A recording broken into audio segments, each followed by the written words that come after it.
Good morning friends. ఈరోజు మనం APDSC SGT 19/6/2025 afternoon section question పేపర్ని చూద్దాం.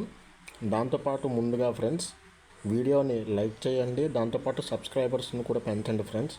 దానివలన మాకు ఒక మోటివేషన్ కింద యూజ్ అవుతుంది. మెల్లిమెల్లిగా క్వశ్చన్స్ చెప్పి దాంతోపాటు టెట్ డిఎస్సికి సంబంధించినటువంటి క్లాసెస్ కూడా స్టార్ట్ చేద్దాం అనుకుంటున్నాము. కాబట్టి దయచేసి అందరూ సహకరించగలరు.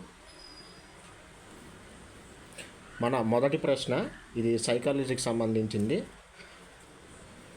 ఉర్దూ భాషను నేర్చుకున్న విద్యార్థి తెలుగు భాషను నేర్చుకోవడం గల అభ్యసన బదలాయింపు ఏంటి అంటే, ఆప్షన్ ఏ అనుకూల బదలాయింపు, ఆప్షన్ బి ప్రతికూల బదలాయింపు, ఆప్షన్ సి శూన్య బదలాయింపు, ఆప్షన్ డి ద్విపార్శ్వ బదలాయింపు.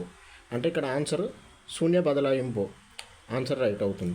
అనుకూల బదలాయింపు అంటే ఏదైనా ఒక వృత్తిని నేర్చుకున్నాం, ఒక రంగంలోనే ఏదైనా ఒక వృత్తిని నేర్చుకున్నాం అనుకోండి, అది ఇంకొక సందర్భంలో కానీ యూజ్ అయింది అనుకోండి, దాన్ని అనుకూల బదలాయింపు అంటారు. ప్రతికూల బదలాయింపు అంటే మనం నేర్చుకున్న విషయం వేరే వాటితో ఆటంకంగా మారింది అనుకోండి, దాన్ని ప్రతికూల బదలాయింపు అంటారు. ఓకేనా. శూన్య బదలాయింపు అంటే సంబంధం ఉండదన్నమాట, అటువంటి దాన్ని శూన్య బదలాయింపు అంటారు. ఇక్కడ ప్రతికూల శూన్య రెండు కూడా ఇచ్చారు కదా.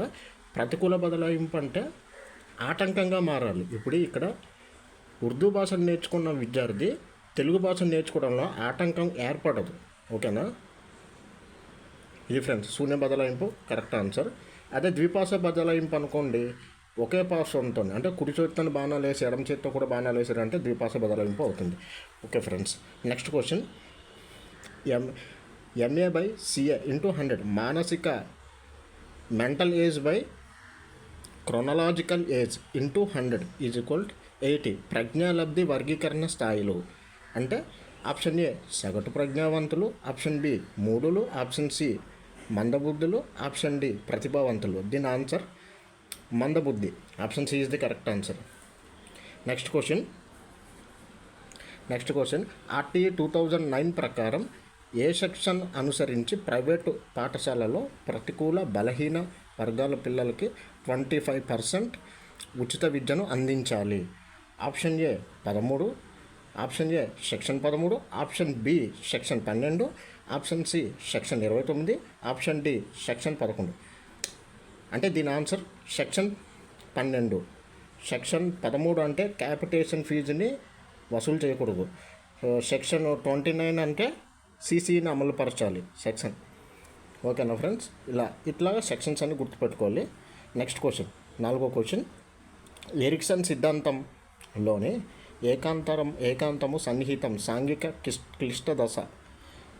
ఆప్షన్ ఏ ఉత్తర వయోజన దశ, ఆప్షన్ బి పాఠశాల దశ, ఆప్షన్ సి పూర్వ వయోజన దశ, ఆప్షన్ డి మధ్యస్థ దశ.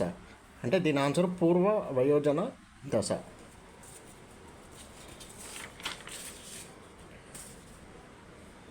నెక్స్ట్ క్వశ్చన్, క్రింది వాణిలో సామూహిక పరీక్ష. ఆప్షన్ ఏ ఆర్మీ బీటా పరీక్ష, ఆప్షన్ బి ఆర్మీ ఆల్ఫా పరీక్ష, ఆప్షన్ సి సామూహిక పరీక్ష, ఆప్షన్ డి పేపర్ పెన్సిల్ పరీక్ష. దీని ఆన్సర్ ఆర్మీ ఆల్ఫా పరీక్ష. Option B is the correct answer. Next, PI perspective in education విద్యా దృక్పథాలు. NEP 2020 ప్రకారం సన్నాహక దశ ఎన్ని సంవత్సరాలు? ఆప్షన్ ఏ 8 నుండి 11 సంవత్సరాల వారికి 3 సంవత్సరాల నిడివి. ఆప్షన్ బి 11 నుండి 14 సంవత్సరాల వారికి 3 సంవత్సరాల నిడివి.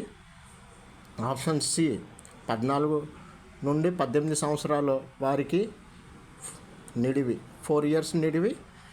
ఆప్షన్ డి 3 సంవత్సరాల నుండి 8 సంవత్సరాల వారికి. దీని ఆన్సర్ 5 సంవత్సరాలు. దీని ఆన్సర్ ఆప్షన్ డి 3 నుండి 8 సంవత్సరాల వారికి. ఇది 5+3+3+4 విద్యా విధానం.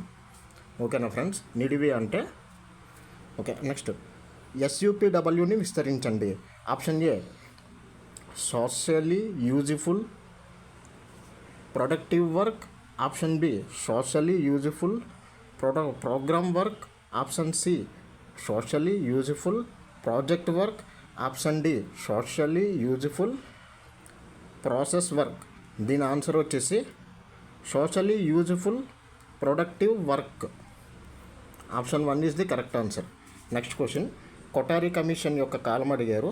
ఇందులో ఆప్షన్ ఏ 1961 నుండి 1966, 1962 నుండి 66, 1963 నుండి 66, 1964 నుండి 66. దీని ఆన్సర్ 1964, 1966 కరెక్ట్. నెక్స్ట్ క్వశ్చన్, ప్రాథమిక విధులు ఏ దేశ రాజ్యాంగం నుండి తీసుకున్నారు? Option A USA, option B Russia, option C Brazil, option D China. ఇది రష్యా ఆన్సర్. 13వ తారీఖున కూడా ఈ క్వశ్చన్ అనేది పడింది ఆఫ్టర్నూన్ సెక్షన్లో. ఓకే ఫ్రెండ్స్, ధన్యవాదాలు, థ్యాంక్ యూ, బాయ్. మరొక వీడియోతో కలుద్దాం. అందరూ ఛానల్ని సబ్స్క్రైబ్ చేసుకొని లైక్ చేయండి.